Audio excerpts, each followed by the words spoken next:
অনিমেষ রায়ের নামের সঙ্গে অনেকগুলো বিশেষণ জুড়েছিল। রাগচটা, অহংকারী, একগুঁয়ে আর ভীষণ নিরস। ছোটবেলা থেকেই এগুলো শুনেই বড় হয়েছে সীতা। অন্যদের বাবারা যখন আত্মীয়দের সঙ্গে হাসি মজায় মেতে থাকতেন, তার বাবা তখন এক কোণে একা গম্ভীর। তবে একটা বিষয়ে সে নিশ্চিত ছিল, তার জীবনের যে কোনো সংশয়ে তার বাবা একটা বড় ভরসার জায়গা। মানুষটার সান্নিধ্যে মজা না পাওয়া গেলেও একটা অদ্ভুত স্বস্তি পাওয়া যায়। বিপদে যে মানুষটা মাথা ঠান্ডা রাখবে এবং সঠিক পদক্ষেপ নেবে, এই আশা নিয়ে স্কুল থেকে চাকরি সব সামলেছে। বাড়িতে তখন ঈশিতার বিয়ের কথা চূড়ান্ত।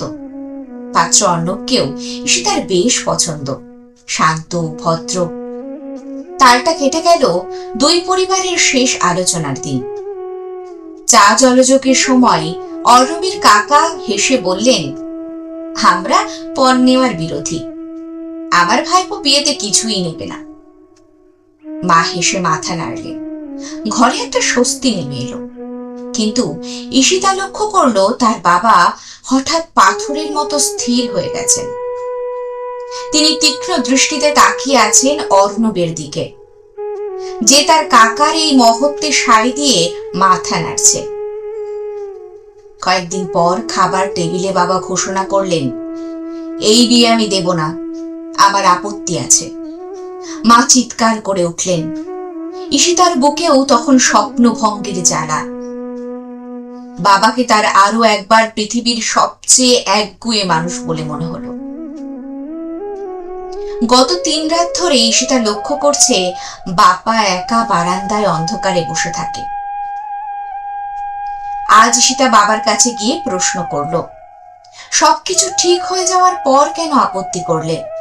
কারণটা তো বলবে। অনিমেষ রায় কিছুক্ষণ চুপ থেকে বললেন, যারা পণ না নেওয়াটাকে মহত্ব বলে মনে করে, তারা আজও পণের চিন্তা থেকে বেরোতে পারেনি। আমি অর্ণবকে দেখেছি, যার নিজের বিয়ের সিদ্ধান্তে নিজেরই কোনো শিরদাঁড়া নেই, সে তোকে আগলে রাখবে কি করে? ঈশিতা চুপ। বাবা আরো বললেন, অন্যায় না করাটাই তো স্বাভাবিক রে।